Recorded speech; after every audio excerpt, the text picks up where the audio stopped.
तो हनुमान जी महाराज कहते हैं कि धीरज धरिए। तो मैं वो मंत्र बता रहा हूं जिसके माध्यम से तुम राम जी की शरण में आओगे और जीवन पर्यंत आपके सारे संकट समाप्त हो जाएंगे। जो लंका में अपने प्राणों की भीख मांग रहा है, हनुमान जी कृपा ऐसी हुई कि वो लंकेश बन गया। इस संकट की निवृत्ति नहीं तो क्या है? जिस व्यक्ति को अपनी जान बचाने के लाले पड़ रहे हो और वो उसी राज्य का राजा बन जाए। जय सिया राम। विचार करके सब सुख लहे तुम्हारी सरना, तुम रक्षक काहू को डरना। हनुमान जी तो संकट मोचन है। व्यक्ति जब संकटों में घिरता है, संकटों में फंसता है, तो कोई एक छवि मन में उभरती है तो वो हनुमान जी की ही है कि हनुमान जी ही ऐसे हैं जो इन संकटों से उबारेंगे। और तब व्यक्ति आतुर होकर पुकारता है और हनुमान जी दौड़े चले आते हैं। गोस्वामी तुलसीदास जी ने इस बात का वर्णन किया है हनुमान चालीसा में। आज इन्हीं पंक्तियों पर प्रकाश डालेंगे। आचार्य सुरसेन ब्रिजवासी जी, स्वागत है आपका। जय सिया राम। जय सिया राम। आचार्य जी, आज तो संकट कटे मिटे सब पीड़ा, जी जी। जो सुमरे हनुमत बलबीरा। क्या खास बता रहे हैं? आइए एक बार इस चौपाई को ही गा लेते हैं। संकट कटे मिटे सब पीरा, जो सुमिरे हनुमत बलबीरा। संकट कटे मिटे सब पीड़ा। संकट का कटना और पीड़ा का मिटना। संकट कटे का भावार्थ क्या है कि जैसे मानिए हमारे यहाँ कोई फोड़ा हुआ है और उस फोड़े की निवृत्ति करने के लिए उसको डॉक्टर ने ऑपरेट कर दिया, ऑपरेशन कर दिया, तो वो संकट कटना हुआ। लेकिन मिटे सब पीड़ा। पीड़ा जब डॉक्टर उसके ऊपर इलाज कर रहा होगा तो उस समय उसमें उसकी पीड़ा का अनुभव हो रहा होगा।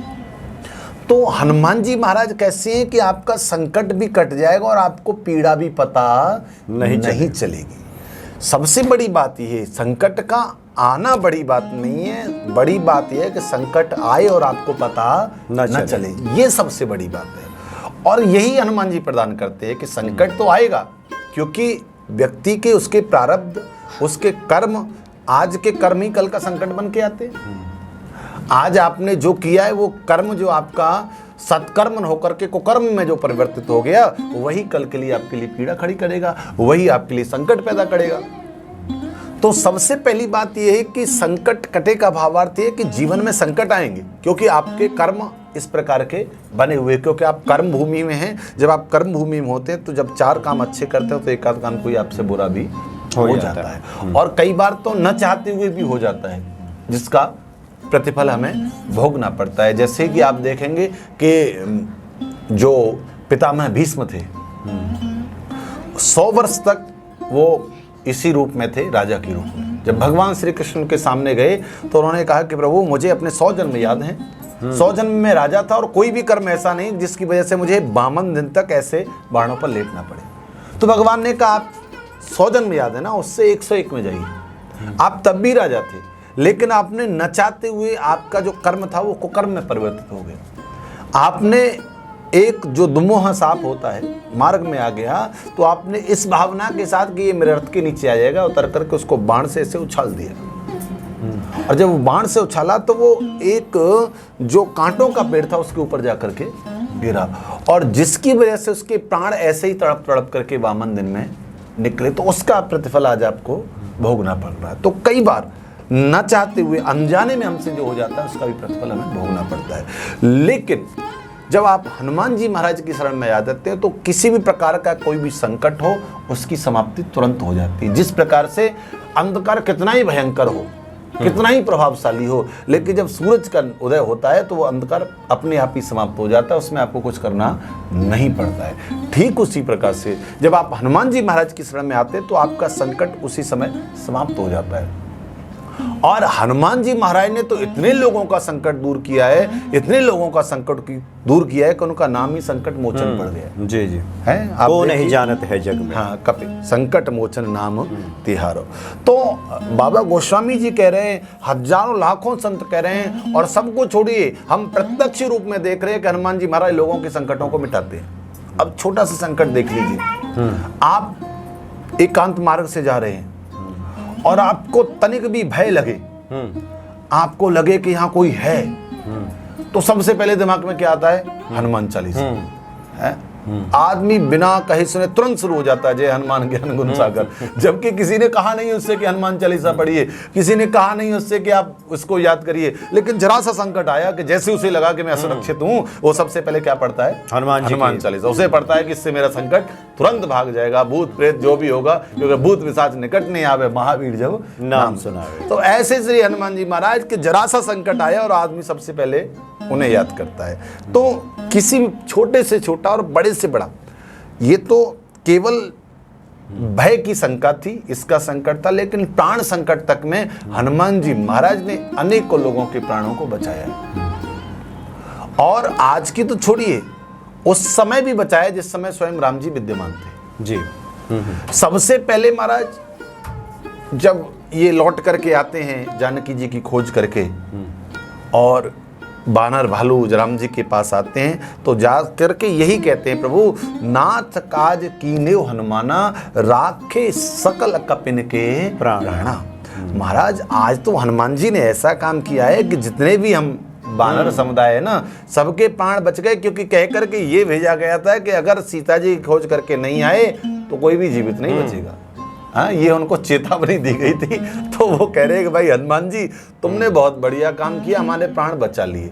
और दूसरी बात कह रहे हैं कि हमारे प्राण तो वैसे भी चले जाते, भाई हम प्रभु के कार्य के लिए गए, और ऐसे ऐसे योद्धा जामवंत अंगद जैसे जिस यूथ में हों, अगर वो यूथ ये काम करके ना आए, वो समूह ये काम करके ना आए, तो हमारा तो वैसे ही मर जाना था। बराबर ही है। हाँ भाई, आप इतने बलवान शक्तिशाली होते हुए और जरा सा काम नहीं कर पाए, तो फिर काय का बल? तो अपयश भी मरने के समान ही है। तो वो कहते हैं कि प्रभु हम तो दोनों स्थिति में मरे हुए थे, वो तो भला हो हनुमान जी महाराज का, इन्होंने ये काम कर दिया और हमारे प्राण बचा लिए। तो पहला भाव, हनुमान जी महाराज ने उन सब बानर भालुओं के प्राणों को बचाया। दूसरा भाव आता है कि हनुमान जी महाराज ने माँ जानकी, जो कि शक्ति स्वरूपा हैं, जो कि भक्ति स्वरूपा हैं, हनुमान जी महाराज ने माँ जानकी के प्राणों को भी बचाया। जब हनुमान जी महाराज लंका की नगरी में पहुंचते और अशोक कूपट वृक्ष के ऊपर विराजमान हैं, तो सीता के अति विपत्ति विशाला, जो विपत्ति है, जो संकट है, सीता जी का छोटा मोटा नहीं, बहुत बड़ा संकट है। और रावण भी तो संकट का ही स्वरूप है, रावण भी तो विपत्ति का ही स्वरूप है। अब इससे बड़ा संकट भला और दुनिया में क्या होगा कि इतना एक असुर जिसके यहाँ देवता बंधन में हो और वो आपके सामने खड़ा है, इससे बड़ा संकट और क्या होगा? तो क्योंकि देवता भी आपको बंधन से मुक्त नहीं कर सकते हैं, इतना प्रबल है वो, है ना। तो सबसे बड़ी बात कि ऐसी मां जानकी और हनुमान जी महाराज ने जैसे ही राम कथा सुनाई, सुनते ही सीता कर दुख भागा भागा। ऐसी कथा सुनी कि सुनने के बाद मैया उसमें ऐसी मग्न हो गई कि उनका जितना भी दुख था, जो पहले विलाप कर रही थी, आन काट चिता बनाई, मात नलपुन देव लगाई, वो सब का सब समाप्त हो गया। किसकी वजह से? एक हनुमान जी की वजह से, एक राम भक्त की वजह से, एक राम कथा के वक्ता की वजह से। ऐसी सरस कथा सुनाई महाराज कि मां जानकी का सब कुछ समाप्त हो गया। और जो मां प्राणों को त्यागने की बात कर रही थी अभी थोड़ी देर पहले, अब वो इस बात पे आ गई कि जल्दी से आप ऐसा कुछ कार्य कराइए जिससे प्रभु आए और मुझे लेकर के चले जाए। तो मां जानकी के प्राणों को बचाया और एक नई ऊर्जा, नया उत्साह, नई उमंग मां जानकी को प्रदान की कि आप चिंता मत करिए और हम लोग हैं तो आप सुरक्षित हैं। मां जानकी को जरा सी शंका हुई कि भाई तुम क्या करोगे, क्योंकि ये राक्षसों को मैं सुबह देखती हूँ, ये सुबह सुबह नाश्ता ही बानर भालुओं का करते हैं। इनके यहाँ तो मनुष्य और बानर यही दो चीज खाते हैं, ये तो कुछ खाते ही नहीं। तो हनुमान जी से कहा कि तुम कौन हो, क्या तुम जैसे ही हैं सब? तो हनुमान जी ने कहा नहीं माँ, मैं तो सीनियर हूँ राम जी के यहाँ का, है जो सीनियर पोस्ट पे लोग हैं उनमें से एक हूँ। माँ जानकी ने कहा सीनियर ऐसे हैं तो जूनियर कैसे होंगे भैया तुम्हारे? तो सीनियर, सी के अगर दो शब्द हैं, सी और नियर। सी कहते हैं देखना, नियर माने पास से, है जो नजदीक से देख सकता हो प्रभु के स्वरूप को, जो नजदीक से निहार सकता हो, वही तो सीनियर है। तो मां जानकी ने कहा कि भाई तुम तो बहुत छोटे से हो, अगर तुम सीनियर हो तो इनको कैसे जीतोगे? तो भट्ट सुभट्ट महाभट्ट ऐसे ऐसे राक्षस हैं और तुम खुद देख करके आए होंगे लंका में। करे हाँ माते, मैंने देखा है कि ये तो बहुत दुष्ट दुराचारी लोग हैं। तो मां जानकी ने कहा कि तो इनसे कैसे जीतेगा? तो हनुमान जी महाराज ने कनक भूधरा कार शरीरा समर भयंकर अति बलवीरा, अपने विशाल रूप को मां जानकी को दिखाया। और जैसे ही रूप देखा मैया को समझ में आ गया कि बेटा तुम कुछ कर सकते हो, अर्थात इन राक्षसों का उपाय बिल्कुल तुम कर दोगे। तो मां जानकी के प्राणों को हनुमान जी महाराज ने बड़े सुंदर ढंग से बचाया। तीसरा, जो हनुमान जी महाराज आज्ञा लेकर के आए थे, किसकी? अपने गुरु सूर्यदेव की। उन्होंने कहा था कि तुम मुझसे शिक्षा लेकर के जा रहे हो, सुग्रीव के पास में रहिए, क्योंकि सुग्रीव को भगवान सूर्य का ही अंश स्वरूप माना जाता है। तो उनके पास में आए, तो जिस समय उनके पास में, वो भी घोर संकट में, पत्नी है नहीं, राज्य है नहीं, सबको छुड़ा रखा है और प्राणों पर भी संकट है, अर्थ भी नहीं है, परिवार भी नहीं है और प्राणों पर संकट है। बाली अलग से तैयार है कि मैं तुम्हें जीवित नहीं छोड़ूंगा, तुमने मेरे साथ ऐसा किया है। तो ऐसी स्थिति में हनुमान जी महाराज आए तो सुग्रीव को धैर्य धारण कराया कि तुम बिल्कुल निराश मत होइए और एक समय ऐसा आएगा कि तुम्हारे संकट की निवृत्ति हो जाएगी और सब कुछ समाप्त हो जाएगा। तो हनुमान जी महाराज ने सुग्रीव के कई संकटों को मिटाया। राम जी से मित्रता कराई, क्योंकि सुग्रीव तो पहचानता ही नहीं है राम कौन है। सुग्रीव अगर आध्यात्मिक दृष्टि में देखा जाए, सुग्रीव को माने जीव, जीव ईश्वर को कभी पहचान ही नहीं पाता है। लेकिन हनुमान जी जैसे कृपा बख्श के सुचारू रूप से जीवन को व्यवस्थित चलाने वाले हनुमान जी महाराज कृपा बख्श को मजबूत कर दें, उनकी कृपा हो जाए तो जीव ईश्वर को पहचान जाता है। हनुमान जी महाराज का प्रभाव ये देखिए कि गोस्वामी तुलसीदास जी भी राम जी को नहीं पहचान पाए। राम जी चले गए, हनुमान जी ने कहा कि तुम्हें दर्शन हो गए, मैंने तुम्हें दर्शन करा दिए। गोस्वामी ने कहा कब दर्शन हुए, मुझे तो पता ही नहीं चला प्रभु कब आए। तो उन्होंने कहा कि अरे जो नील वर्ण थे, घोड़े पर सवार थे, वो राम जी तो थे। कह रहे प्रभु क्षमा करना, मैं उनको पहचान नहीं पाया, क्योंकि हमारी दृष्टि वो है ही नहीं कि भगवान को पहचान सके। तो हनुमान जी महाराज कहते हैं कि कोई बात नहीं, आज तुमने नहीं पहचाना है, लेकिन कल वो फिर आएंगे तो मैं तुम्हें उनके बारे में जरूर बताऊंगा। और तब हनुमान जी महाराज संकट करते हैं कि चित्रकूट के घाट पे भई संतन की भीड़, तुलसीदास चंदन गेसे और तिलक लेत रघुवीर।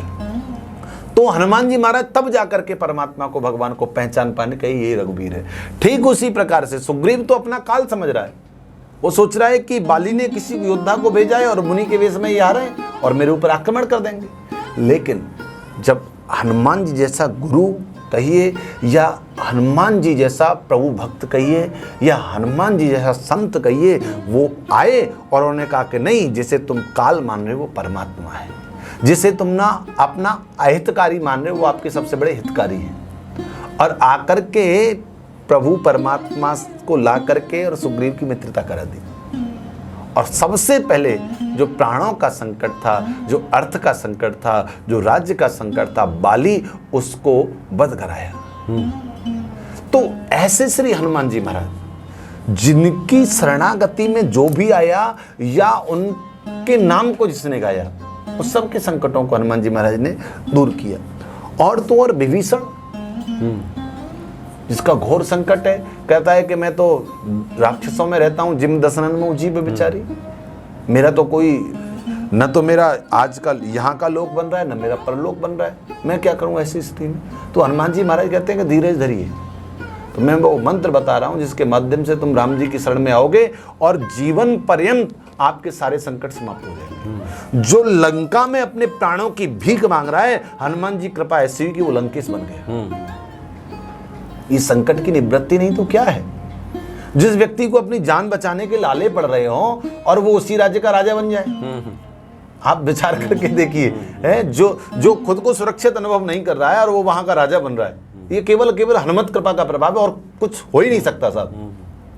तो ऐसे ही हमारे जीवन में जब बहुत सारे संकट आते हैं तो हम निराश हो जाते हैं, घोर अंधकार छा जाता है, अब क्या होगा, कैसे होगा, कुछ हो ही नहीं सकता है हमारा साहब। लेकिन ये जीवन की वास्तविकता है ऐसी स्थिति में जब आप हनुमान जी की शरण में जाते हो और मनसा वाचा कर्मणा, जब आप ये स्वीकार कर लेते हो कि प्रभु आज मैं तेरा हूं, तेरी शरण में आया हूं, जो कुछ करना है तुझे करना है, उस समय भगवत कृपा का प्रभाव शुरू हो जाता है। जब व्यक्ति का स्वयं का बल समाप्त हो जाता है, जब परमात्मा का बल प्रारंभ होता है? भरोसो लग इन चरणन तेरो। जब आपको ये हो जाता है कि अब तो प्रभु आपका ही भरोसा है, जो भी करना है आपको करना है, तो भगवान का कृपा पक्ष फिर प्रारंभ हो जाता है। जब तक संसार पक्ष के हम भाव में रहते हैं तब तक भगवत पक्ष मजबूत नहीं होता है। लेकिन जैसे ही आपका संसार पक्ष समाप्त हुआ, भगवत कृपा का पक्ष प्रारंभ हो जाता है। मीरा कहती है कि मेरा तो गिरधर गोपाल दूसरा न कोई। वो कहती है बस मैंने तुझे अपना मान लिया, मेरी यश है तो तुझसे जुड़ा है, मेरा अपयश है तो तुझसे जुड़ा है, मेरा सब कुछ तुझसे जुड़ा है, अब तू जाने तेरा काम जाने। तो प्रभु ने कृपा करी। उसी तरह से जब हम ये मान लें कि नहीं प्रभु आज संकट है जीवन में, तो वो संकट मेरे ऊपर नहीं, मैं तो कहता हूं आपके ऊपर है, और केवल कहना नहीं, जिस दिन ये हम अनुभव कर लेंगे उस दिन हमारा सारा संकट समाप्त है। मीरा की तरह हम गाते हैं, मीरा ने जो गाया हम गाते हैं, तुलसीदास जी ने जो गाया हम गाते हैं। लेकिन तुलसीदास जी को हनुमान जी मिले, राम जी मिले, मीरा को गिरधर गोपाल मिले, क्या हमें कभी मिले? नहीं मिले। गाया तो वही रहे ना, मंत्र तो वही है ना, कवित्व तो वही है ना, चौपाई तो वही है ना, क्यों नहीं मिले? उसका कारण ये है कि जिस भाव से उन्होंने गाया उस भाव से हम गा नहीं पाए, जिस भाव से उन्होंने बजा उस भाव से हम बज नहीं पाए। जब हमारा आत्मबल परमात्मा के बल से जुड़ जाएगा, जब संसार बल से हम विरक्त हो जाएंगे, जब हमें लगेगा नहीं ये तो सब बेकार है, हमारा जीवन व्यर्थ चला गया यहाँ, तब भगवत कृपा पक्ष में आएंगे तो वो कृपा हमारे ऊपर होगी। सुनेरी मैंने निर्बल केवल राम। जब ये बात आपके हृदय में विश्वास करके बैठ जाएगी कि परमात्मा का बल ही सबसे बड़ा बल है और मुझे उसी के शरण में जाना है, तो आपके जितने भी संकट हैं सब समाप्त हो जाएंगे। चाहे किसी प्रकार का संकट हो, चाहे लौकिक हो या पारलौकिक, चाहे कैसा भी संकट हो, आपको किसी व्यक्ति से वह है, आपको अर्थ का संकट है, आपको जो भी संकट, आप जिसे भी आप संकट की गिनती में मानते हैं कि ये मेरे जीवन का संकट है, अपयश का संकट, कोई भी संकट हो, वो हनुमत कृपा से तुरंत दूर होता है। लेकिन उसका सबसे बड़ा मार्ग ये है कि संकट की निवृत्ति के लिए आपको अपने आप को उनके प्रति समर्पित करना पड़ता है। तो पहली बात यह है कि संकट कटे मिटे सब पीड़ा। आपने कोई भी गलत कार्य कर रखा है, आपको उसका प्रतिफल मिल रहा है, लेकिन आप हनुमान जी की शरण में आ गए तो उस संकट से आपको मुक्ति मिल जाएगी। हनुमान जी महाराज कहते हैं, ये उनका नाम संकट मोचन कहता है। मिटे सब पीड़ा, संकट और पीड़ा, जैसा कि प्रारंभ में ही हम लोगों ने कहा कि उसकी जो पीड़ा है ना वो बहुत दर्दनाक होती है। कई बार आपने देखा होगा कि आपके शरीर को तो कोई पीड़ा नहीं हुई, आपके शरीर में तो कहीं कोई घात नहीं हुआ, घाव नहीं हुआ, लेकिन कई बार मन को इतनी जबरदस्त पीड़ा हो जाती है कि वो शरीर से भी बढ़ करके हो जाती है। मानसिक पीड़ा, हाँ, मानसिक पीड़ा। और व्यक्ति उसमें इतना टूट जाता है कि वो बहुत सारे गलत निर्णय लेने के भी तैयार, वो सोचता है नहीं दुनिया छोड़ो। ये मानसिक पीड़ा है। तो ये जितनी भी ये पीड़ा है जो शरीर के साथ में है या शरीर के बिना भी है, आप हनुमान जी की शरण में आते हो तो इन सब पीड़ाओं का नाश होता है। जीवन में धैर्य होना आवश्यक है। जब आपके जीवन में धैर्य होता है तो आप मानसिक पीड़ा से ग्रसित नहीं होते। और हनुमान जी के जीवन में जितना धैर्य था शायद ही किसी के जीवन में। बारिद पार गयो मति धीरा है, वो वर्णन आता है कि वो मति के, बुद्धि के धीर हैं, अधैर्य को धारण करने वाले नहीं हैं। और ऐसा नहीं है कि गए सीता जी नहीं मिली तो अब क्या करना है जी, अब कैसे करो, अब तो लौट चलो जी। नहीं नहीं, जिस कार्य के लिए आए हैं आप दृढ़ निश्चित होकर के जब उसकी ओर आगे बढ़ेंगे और हनुमान जी महाराज की तरह आप कृपा पक्ष को साथ में रखेंगे तो अवश्य आप उस लक्ष्य तक पहुंच जाएंगे और उसे प्राप्त करके रहेंगे। किसी ने कहा कि हनुमान जी तुम इधर से पार गए थे, उधर से पार आ गए, बड़ी सागत है। हनुमान जी ने कहा मैं पार गया ही नहीं। इधर से प्रभु की मुद्रिका पार ले गई, उधर से माँ जानकी की चूड़ामणि पार ले आई, मेरा क्या पुरुषार्थ इसमें। तो ये कृपा पक्ष को दर्शाता है, ये दर्शाता है कि आप कितने समर्पित हैं। और जब आप इस तरह के समर्पित होते हैं तो आपका संकट परमात्मा का संकट बन जाता है, आपकी पीड़ा उनकी पीड़ा बन जाती है। और जब इस तरह का जुड़ाव आपका हो जाता है ना, तो फिर आपको कुछ करने की आवश्यकता पड़ती ही नहीं है। वास्तविकता तो यह है कि केवल और केवल गोस्वामी जी आगे कह रहे हैं कि जो सुमिरे हनुमत बलबीरा, संकट भी कट जाएगा, पीड़ा भी मिट जाएगी, लेकिन उसके लिए आपको सुमिरन करना पड़ेगा, उसके लिए आप उनको भजना पड़ेगा, आपको उनके लिए आपको उनको याद करना पड़ेगा। आज हमें प्रकाश चाहिए तो हम सरकार को उसकी पेमेंट देते हैं, तब हमें प्रकाश मिलता है। ठीक उसी तरह से जीवन में हम चाहते हैं कि हमारे संकट मिटें, हमारी पीड़ाओं का हरण हो, चाहे वो तन की पीड़ा हो, चाहे हमारे मन की पीड़ा हो, चाहे हमारे धन की पीड़ा हो।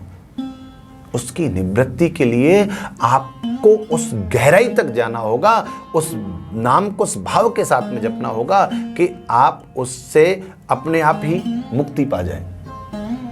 और ये कब होगा? जब आप उनका स्मरण करेंगे, जब आप उनका सुमिरन करेंगे। क्योंकि हनुमत बलबीरा, हनुमान जी महाराज को बलबीर के नाम से संबोधित कर रहे हैं गोस्वामी जी।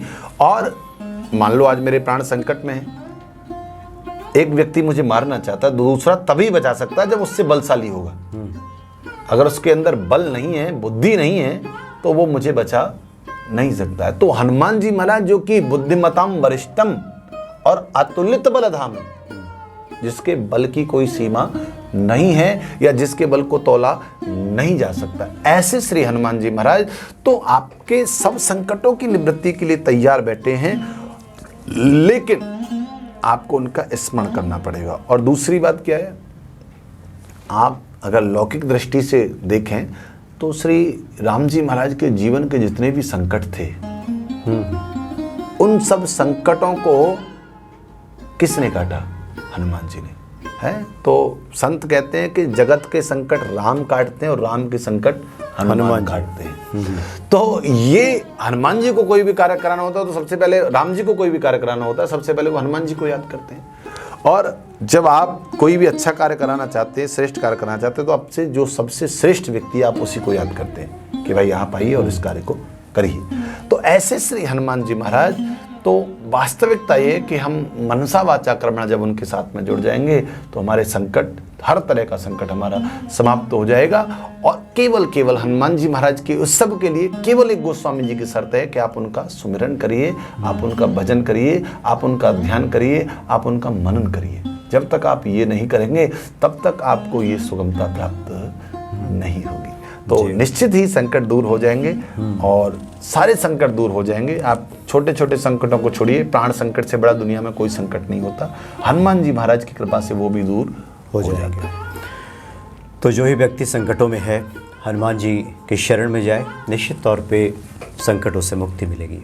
बहुत बहुत धन्यवाद आपका। जय सिया राम। जय सिया राम।